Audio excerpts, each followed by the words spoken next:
क्या है?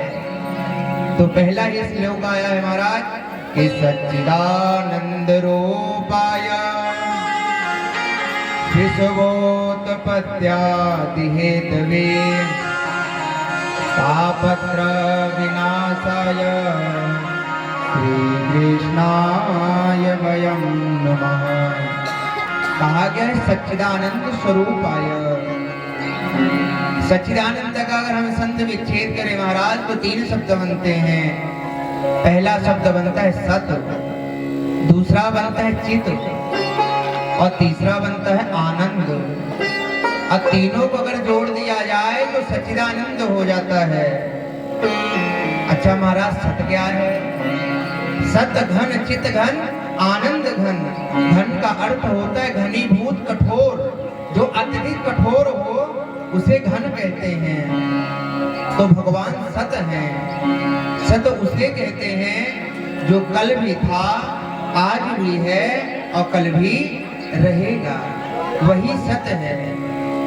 एक बार एक लड़का अपने मामा के यहाँ गया और मामा के यहाँ जाने के बाद मामा से पूछता है, मामा यहाँ पे एक बूढ़े से बाबा रहते थे पर आजकल वह दिख नहीं रहे हैं। तो मामा ने कहा, लाला वो तो आज 2 महीने पहले वो गुजर गए। अच्छा, तो कहने का तात्पर्य है कि कल तो वो बाबा थे पर आज वो बाबा नहीं है। तो सत्य हमारा शरीर नहीं है, सत्य वो परमात्मा है जो कल भी था, आज भी है और कल भी रहेगा। तो वही सत्य है। अच्युत महाराज वो है कि जिस प्रकार अंधेरे में दीपक जलाने से अंधकार मिट जाता है और वहां उजाला छा जाता है, ऐसे ही हमारे प्रभु चित है हमारे प्रभु का। और आनंद, आनंद वो नहीं है महाराज कि हमें भूख लगे और हम 2 रोटी खा लें और कहते हैं बड़ा आनंद आया, और 2 घंटे सोए नहीं कि खुले हुए भूख जागृत हो जाती है। तो उस आनंद का क्या मतलब? जो सिर्फ 2 क्षणों के लिए हमें प्राप्त हो और फिर वही हमारे अंदर आ जाए।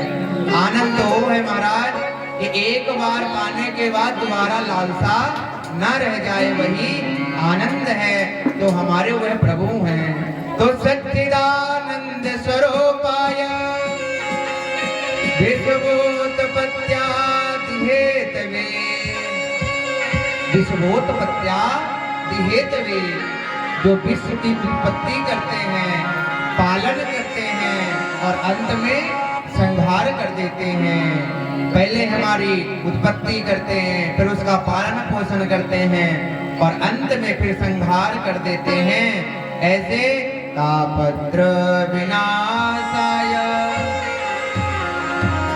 ऐसे तापत्र विनाशाय हमारे अंदर 3 प्रकार ताप होते हैं, देहिक, दैविक और भौतिक।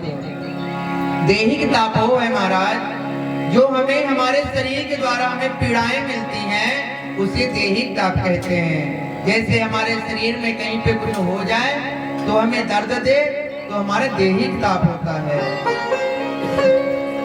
भौतिक ताप वो है महाराज जो हमें भूतों के द्वारा हमें पीड़ाएं मिलती हैं। और दैविक ताप वो है महाराज कि जो हमें देवताओं के द्वारा पीड़ा मिलती है। अच्छा, देवताओं के द्वारा क्या पीड़ा मिलती है? कभी कभी अत्यधिक वर्षा हो जाती है जिससे हमारी फसल नष्ट हो जाती है। कभी कभी ऐसा होता है कि पानी ही नहीं गिरता और सूखा पड़ जाता है, तब भी हमारी फसल नष्ट हो जाती है।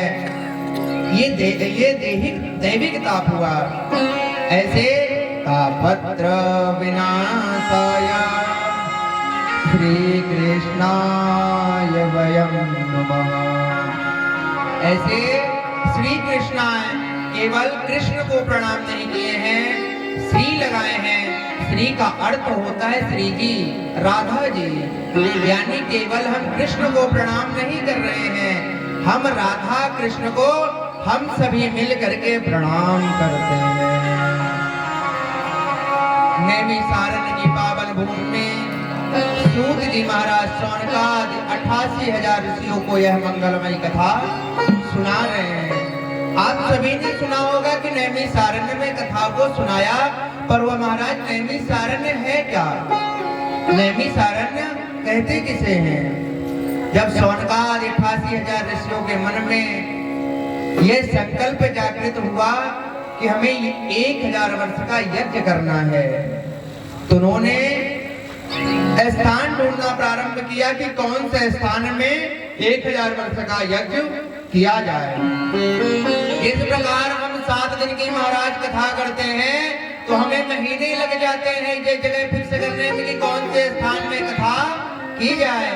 उसी प्रकार 88,000 ऋषियों को 1000 वर्ष का यज्ञ करना था, तो भला बताओ उनके कैसे समझ में आएगी कौन सी स्थान में कथा की जाए जहाँ किसी प्रकार का कोई संकट ना हो। जब उनके मन में समझ में नहीं आया वह कौन सा स्थान है, तो सभी लोग सीधे ब्रह्मा जी के पास गए और ब्रह्मा जी को प्रणाम किया और कहा प्रभु हम 1000 वर्ष का यज्ञ करना चाहते हैं, तो कृपया करके हमें कोई स्थान बताइए जहां हम 1000 वर्ष का यज्ञ कर सके।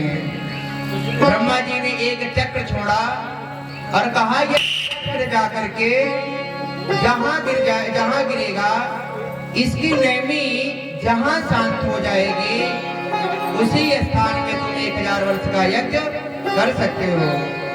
आगे आगे चक्र चल दिया महाराज, पीछे पीछे शौनकादि 88,000 ऋषि मुनि सब चले जा रहे हैं। वह चक्र जाते जाते अरण्य यानी होता है जंगल, तो जंगल के एक पेड़ में जाकर के उस चक्र की नैमी शांत हो गई, इसीलिए उस धाम का नाम पड़ गया नैमिषारण्य। प्रेम से बोले नैमिषारण्य धाम की। उसी नैमिषारण्य की पावन भूमि में शौनकादि 88,000 ऋषियों को सूत जी महाराज कथा श्रवण करा रहे हैं। सूत जी महाराज आयु में छोटे हैं और शौनक जी आयु में बड़े हैं, पर शौनक जी वयोवृद्ध होके भी जमीन पे बैठे हुए हैं और सूत जी महाराज व्यास पीठ पर सुशोभित हो रहे हैं। शौनक जी आयु में बड़े हैं पर वयोवृद्ध होकर भी श्रोता बनकर बैठते हैं, क्योंकि इनकी विशेषता है कथा अमृत रस स्वाद कुशलः। कहते हैं कि अगर एक घड़ा हो महाराज और वह घड़ा भरा हो तो क्या हम उसमें जल डालेंगे तो क्या उस घड़े में जल जाएगा? नहीं जाएगा। तो हमें जब कथा सुनने बैठना चाहिए तो हमें अपने दिमाग रूपी घड़े को खाली करके बैठना चाहिए। बहुत श्रोता ऐसे भी बैठते हैं महाराज, जो कहते हैं कि अरे इतनी कथाएं हम सुन डाले हैं, अब व्यास जी क्या ऐसी नई कथा हमें सुनाएंगे? अरे हमने बहुत कथा सुनी है महाराज, हम मानते हैं आपने बहुत कथा सुनी है, लेकिन हनुमान जी महाराज से तो ज्यादा कथाएं आपने नहीं श्रवण की है। हनुमान जी ऐसे हैं कि कथा में सबसे पहले पहुंचते हैं और कथा में सबसे बाद में जाते हैं। तो ऐसे हनुमान जी महाराज से हम ज्यादा कथा श्रवण नहीं किए हैं, क्योंकि हनुमान जी को भगवत चर्चा होती है और उसमें खूब आनंद आता है। भगवान का कथा में तो पाठ करने में परम कुशल है, और जब श्रोता बनकर बैठते हैं तो महान विद्वान और वयोवृद्ध होकर भी एकदम अनभिज्ञ बन जाते हैं कि जैसे कुछ जानते ही नहीं है। उसी प्रकार हमें भी जब कथा में बैठना चाहिए तो अपने ये दिमाग रूपी जो यह घड़ा है इसे खाली करके बैठना चाहिए। यही कुशलता है महाराज। आज शौनक जी सूत जी को नमन करके पूछते हैं कि अज्ञान धात विध्वंस कोटि सूर्य संप्रभा सूतज्ञाहि कथा सारम मम कंठ रसायन। हे सूत जी महाराज, हम लोगों के हृदय में अज्ञान का घोर अंधकार व्याप्त है। ये त्रिभुवन के अंधकार को दूर करने में तो सूर्य सामर्थ्य है, लेकिन जीव के हृदयगत अज्ञान अंधकार को सूर्य की किरणें दूर नहीं कर सकती हैं। सूर्य महाराज उस अज्ञान तिमिर को ध्वस्त करके आपके पास करोड़ों सूर्य के समान ज्ञान का प्रकाश है। उस ज्ञान की एक किरण हम लोगों के हृदय पटल पर भी डाल दीजिए महाराज, जिससे हमारा अज्ञान तिमिर ध्वस्त हो जाए। हम ये जानना चाहते हैं कि भक्ति ज्ञान और वैराग्य को बढ़ाने के लिए वैष्णव लोग क्या करते हैं। भक्ति ज्ञान और वैराग्य तीनों को बढ़ाने के लिए जो ये सब वैष्णव भक्त बैठे हैं, ये सब क्या करते हैं। ऐसा कौन सा कार्य किया जाए जिससे माया मोह का निवारण हो जाए। देखिए महाराज, अब घोर कलिकाल आ गया है, जिससे लोगों की आसुरी मृत्यु हो गई है। हर प्राणी क्लेश से अक्रांत रहता है, हर समय दुखी रहता है। ऐसे प्राणियों का कल्याण कैसे होगा। जो पवित्र को भी पवित्र कर दे और भगवत प्राप्ति का सरलतम साधन हो, वह कृपया करके आज हमें बताइए, क्योंकि आपके ऊपर गुरुदेव भगवान की विशेष कृपा है। ऐसे सौनकाज 88,000 ऋषि सूत जी महाराज से पूछ रहे हैं, कह रहे आपके ऊपर गुरुदेव भगवान की विशेष कृपा है। इसलिए महाराज कहते हैं, अगर एक बार गुरु मेहरबान हो जाए तो फिर वह चेला पहलवान हो जाता है। इसलिए जीवन में गुरु कृपा बहुत बड़ी है। हमारे पूज्य सदगुरुदेव भगवान बताया करते हैं कि भगवान शंकराचार्य जी के बहुत से प्रिय शिष्य थे, लेकिन उनमें एक शिष्य का नाम था टोटकाचार्य जी महाराज। वो पढ़ने में जितने ही पीछे थे, उतने ही गुरु सेवा में बड़े आगे थे। वो गुरु जी के साथ साथ गुरु भाइयों की भी खूब सेवा किया करते थे। प्रतिदिन सुबह सुबह भगवान शंकराचार्य जी टहलने के लिए निकला करते थे और सुबह सुबह ही आश्रम में पाठ हुआ करता था। एक दिन भगवान शंकराचार्य जी को पाठ में आने में थोड़ा विलंब हो गया, तो गुरु भाई जितने थे सब टोटकाचार्य जी का हाथ छुड़ाने लगे। अरे टोटक, आज का पाठ तुम्हें पढ़ा दो। क्यों? क्योंकि टोटक पढ़ने में बहुत पीछे थे, इसलिए सब उनका हाथ छुड़ा रहे थे। कुछ ही समय बाद भगवान शंकराचार्य जी आते हैं और जैसे ही दरवाजे पर आते हैं तो क्या देखते हैं कि सभी शिष्य टोटक का हास्य कर रहे हैं, उनका मजाक उड़ा रहे हैं। भगवान शंकराचार्य जी के मन में थोड़ा सा ग्लानि आई और फिर भगवान शंकराचार्य जी ने कहा, रे टोटक इधर आओ। डर के मारे टोटक पास में गए और भगवान शंकराचार्य जी ने उनके मस्तक पर जैसे हाथ रखा, टोटक को थोड़ा सा करंट सा लगा और उसके बाद भगवान शंकराचार्य जी ने कहा, जाओ टोटक, आज का पाठ तुम पढ़ाओ। और टोटक ने जाकर के कठिन से कठिन शब्दों का अर्थ निकाल करके जब पढ़ाने लगे, सभी गुरु भाई आश्चर्यचकित रह गए। कहने का तात्पर्य है कि कहाँ टोटक से बिल्कुल पढ़ते नहीं आता था और कहाँ गुरुदेव भगवान ने कृपा की कि आज कठिन से कठिन शब्दों का अर्थ बताने लगे।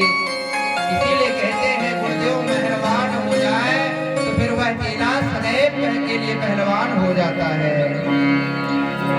सौनकाद ऋषि कहते हैं, प्रभु संसार में किसी को चिंतामणि मिल जाए तो जिस वस्तु का चिंतन करे वह उसको प्राप्त हो जाती है। और कल्प वृक्ष का यह चमत्कार है कि उसके नीचे कल्पना करो तो स्वर्ग की संपत्ति को भी वह प्राप्त करवा सकती है। पर चिंतामणि और कल्प वृक्ष में भी यह चमत्कार नहीं है, वह परमात्मा को प्रकट कर दिखा सके। यह सामर्थ्य केवल गुरुदेव भगवान में है। गुरुदेव भगवान की कृपा में छाया में है और आपको वह सदैव प्राप्त है सूत जी महाराज। इसलिए हे सूत जी महाराज, आपके लिए कुछ भी दुर्लभ नहीं है। जो बड़े बड़े योगियों को दुर्लभ है, जो बड़े बड़े योगियों को वैकुंठ दुर्लभ है, वह भी गुरु कृपा से अति सुलभता से प्राप्त हो सकती है। इसलिए सूत जी महाराज कि चिंता मणिर्लोक सुखम सुरद्रोह स्वर्ग संपदा प्रयच्छति गुरु प्रीतो वैकुंठम योगी दुर्लभम। इसलिए हे सूत महाराज, गुरु कृपा का प्रसाद हमें भी कृपया करके प्रदान करें। सूत जी महाराज प्रसन्न हो गए और प्रमुदित मन से बोले, हे स्वर्गाद ऋषियों, आपके मन में हमारे प्रति यदि इतना प्रेम और स्नेह है तो अब हम तुम्हें समस्त शास्त्रों का सार ही सुनाने जा रहे हैं, जो संसार के भय को दूर कर देगा। इसे आप ध्यान पूर्वक सुनिए। जब कोई व्यक्ति कोई कीमती वस्तु देता है तो लेने वाले को सावधान कर देता है। तो आज सूत जी महाराज ने भी सौनकाद ऋषियों को जब कीमती वस्तु देने लगे तो सावधान कर दिया कि जरा संभाल कर रखना। उसी प्रकार से वक्ता जब कोई विशिष्ट बात कहने जाता है तो श्रोता को सावधान कर देता है। सूत जी महाराज कहते हैं, ऋषियों, संसार में सबसे बड़ा डर है मृत्यु। मरने का भय प्रत्येक प्राणी को बना रहता है। इसका नाम ही है मृत्यु लोक। जहाँ हम सब लोग रह रहे हैं इसी का नाम है मृत्यु लोक। जो आया है उसका जाना सुनिश्चित है। संसरित संसार यह सरकता रहता है, खिसकता रहता है। कोई कितना भी पकड़ने का प्रयास करे पर ये किसी की पकड़ में आने वाला नहीं है। तो संसार सरक रहा है और हम चाहते हैं कि ऐसा ही ये बना रहे। हमारे साथ हमारे चाहने पर भी जब हमसे खिसक जाता है तो फिर हमें बड़ा कष्ट होता है। इस संसार भय को समाप्त करने के लिए महाभागवत श्री सुखदेव जी महाराज ने श्रीमद् भागवत संहिता को कलिकाल में प्रकट किया। काल व्याल मुख ग्रास त्रास निर्णास हेतवे श्रीमद् भागवतम शास्त्रम कलौ गिरेण भासितम गिरेण सुखेन भासितम। बोलता बड़ा मीठा बोलता है किंतु बोलता वही है जो उसे सिखाया जाता है। तो सुखदेव जी महाराज ने भी जगत में कल्याणकारी भगवत रूपी फल प्रदान तो किया, पर यह मनमुखी फल नहीं है। उन्हें भी आचार परंपरा से जो प्राप्त हुआ वही उन्होंने संसार को दिया। जब महाराज परीक्षित के सामने मृत्यु का भय उपस्थित हुआ, 7 दिन में मरना सुनिश्चित हो गया, तो वे अपने कल्याण का मार्ग खोजने लगे। जब परीक्षित जिसको श्राप लगा तो अपने कल्याण का मार्ग खोजने लगे। उसी समय महामुनि सुखदेव जी ने ही श्रीमद् भागवत संहिता के द्वारा परीक्षित को भय मुक्त कर दिया। जैसे ही गंगा तट पर सुखदेव जी महाराज भगवत संहिता का प्रवचन करने के लिए विराजमान हुए तो देवताओं को पता चल गया। सुधा कुंभम गृहीतैव देवस्तत्र समागमन। सभी देवता अमृत का कलश लेकर आए और सुखदेव जी को प्रणाम करके अमृत का कलश सामने रख दिया।